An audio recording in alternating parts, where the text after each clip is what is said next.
Shalom Bapak Ibu Saudara sekalian.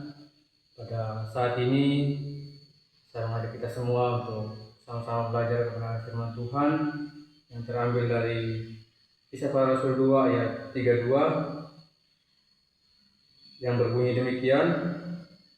Yesus inilah yang dibangkitkan Allah, dan tentang hal itu kami semua adalah saksi. Nah, dari pembacaan ini saya mengambil tema yaitu aku saksimu. Saudara-saudara sekalian yang dikasihi Tuhan, hari ini kita datang untuk diingatkan bahwa kita adalah saksi, bukan penonton, bukan hanya pendengar, tapi saksi yang dikerjakan Allah. Dari pembacaan ini, pada kita hari ini, Petrus berdiri di hari Pentakosta. Ia bukan lagi Petrus yang menyangkal Yesus. Ia bukan lagi Petrus yang takut, tetapi Petrus yang berkata dengan lantang, kami semua adalah saksi. Nah, pertanyaannya buat kita, apakah kita juga berani berkata seperti Petrus dengan berkata bahwa aku adalah saksi Tuhan? Saudara-saudara yang dikasihi Tuhan, kita tahu bersama bahwa dari pembacaan kita ini, peristiwa ini terjadi pada hari Pentakosta saat Roh Kudus dicurahkan. Orang-orang heran, bingung, bahkan mengejek. Lalu di situ Petrus bangkit berdiri. Ia mengangkat suaranya dan memberitakan Injil dengan mengatakan bahwa Yesus yang kamu salibkan, Yesus itu adalah bangkit dan kami adalah saksinya. Saudara-saudara yang dikasihi Tuhan, ini bukan cerita, ini atau bukan dongeng. Ini adalah kesaksian hidup yang disampaikan oleh Rasul Petrus. Nah, pada pembacaan ini saya mengajak kita semua untuk kita belajar beberapa hal mengenai tentang aku saksimu dari pembacaan kita dari Kisah Para Rasul 2 ayat 32. Poin yang pertama yaitu kebangkitan yang nyata. Yesus mengatakan dari Kisah Para Rasul 2 ayat 32 berkata bahwa Yesus ini telah dibangkitkan Allah. Saudara-saudara yang dikasihi Tuhan, iman kita berdiri bukan pada dongeng tetapi pada kebangkitan yang nyata. Kubur yang kosong, maut dikalahkan, kuasa dosa dihancurkan. Kalau Yesus tidak dibangkitkan, gimana hidup kita sekarang? Tidak ada harapannya, tidak ada keselamatan, tidak ada kekristenan saat ini. Tetapi Yesus bangkit, naik, dan hidup, sehingga kita saat ini punya pengharapan, punya masa depan, dan punya kemenangan di dalam setiap kehidupan kita. Nah, ilustrasinya bagi kita seperti kehidupan orang kampung, terkhususnya di Sumba, ketika ada seseorang yang istilahnya mati suri. Nah, di situ semua sudah menangis, semua putus asa, semua putus harapan.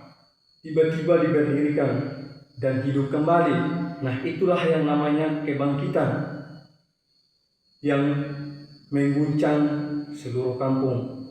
Begitu juga kebangkitan Yesus mengguncang dunia, mengubah sejarah, mengubah hidup manusia. Bapak Ibu saudara-saudara sekalian yang dikasihi Tuhan, tetapi kebangkitan itu bukan hanya untuk diketahui, kebangkitan itu untuk disaksikan. Dan poin yang kedua, panggilan menjadi saksi.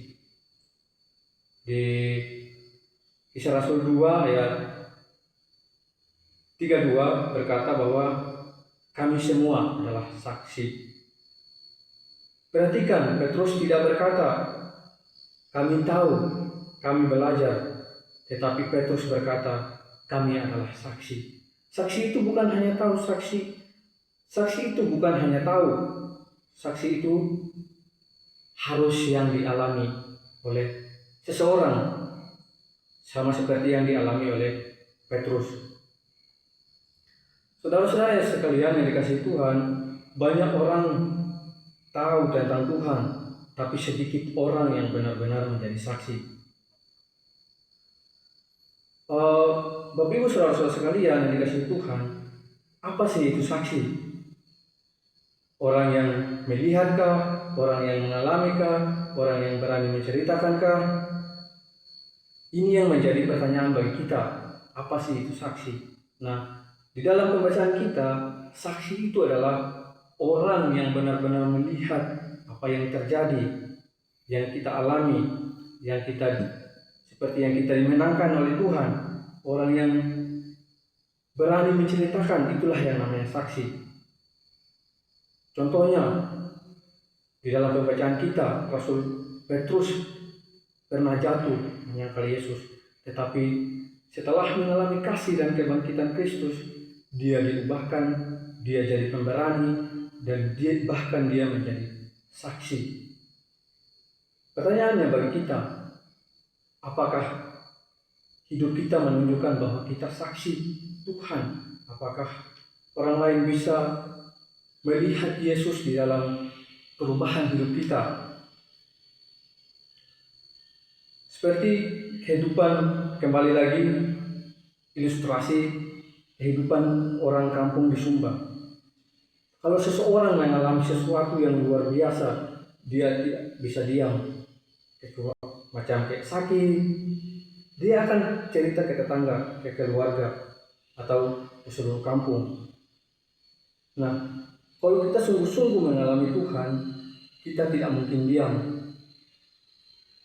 Dengan pastinya, kita pasti bersaksi apa yang terjadi di dalam setiap kehidupan kita. Pekerjaan Tuhan di dalam setiap kehidupan kita. Bahwa benar-benar terjadi akan pekerjaan Tuhan di dalam setiap kehidupan kita. Penyelamatan Tuhan di dalam setiap kehidupan kita. Bapak Ibu Saudara yang dikasihi Tuhan, banyak orang percaya tetapi diam. Sehingga pada poin yang ketiga, tanggung jawab seorang saksi adalah sangat besar, sangat memiliki dampak ketika kita bersaksi terhadap orang lain, terhadap pekerjaan Tuhan di dalam setiap kehidupan kita. Menjadi saksi itu bukan pilihan, itu adalah tanggung jawab. Kalau kita benar-benar sudah diselamatkan, pastinya kita harus bersaksi. Begitupun juga kalau kita benar-benar sudah diubah, kita harus bersaksi. Kalau kita benar-benar sudah mengalami Tuhan di dalam setiap kehidupan kita, kita mengalami keselamatan, pengampunan dari Tuhan, kita harus bersaksi apa yang kita alami di dalam setiap kehidupan kita.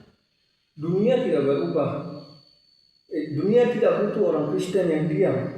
Dunia butuh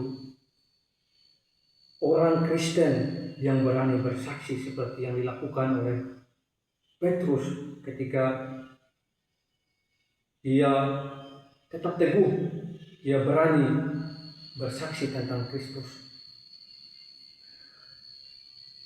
Di dalam setiap kehidupan kita ada lingkungan kita bersaksi, baik itu di keluarga, di pergaulan kita, di kampus, di gereja, maupun di lingkungan masyarakat. Bapak Ibu Saudara sekalian yang dikasihi Tuhan, bayangkan kalau ada orang yang menemukan obat untuk penyakit yang mematikan, tetapi dia menyimpannya sendiri. Saudara-saudara yang dikasihi Tuhan, itu bukan kasih, itu bukan namanya kasih. Itu yang namanya adalah egois. Yesus adalah keselamatan. Kalau kita tidak bersaksi, bagaimana orang lain diselamatkan? Bagaimana orang lain mengalami keselamatan?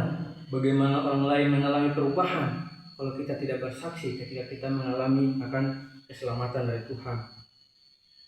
Bapak Ibu Saudara sekalian, dari 3 poin ini yang menjadi kesimpulannya bagi kita belajar dari seorang Petrus yang berani berkata, kami semua adalah saksi. Hari ini Tuhan mengingatkan kita, mengajarkan kita bahwa apakah kita benar-benar mau menjadi saksi? Apakah hidup kita mencerminkan kasih Tuhan? Apakah hidup kita berani bersaksi di tengah-tengah dunia ini yang begitu banyak masalah, begitu banyak penganiayaan? Di sini Tuhan memberikan kita kesempatan untuk kita bersaksi tentang Dia. Bapak Ibu saudara-saudara kalian yang dikasihi Tuhan, mari kita berkata di dalam hati kita, Tuhan, aku bukan lagi penonton, aku bukan lagi hanya pendengar, tetapi marilah kita berkata, dan marilah kita melakukan, kita menyatakan, kita buktikan kepada Tuhan bahwa kita adalah saksi, dan kita mengatakan bahwa di dalam diri kita, bahwa kita adalah saksi Kristus yang mau melakukan apa yang menjadi kehendak Tuhan. Kiranya firman Tuhan memberkati kita. Amin.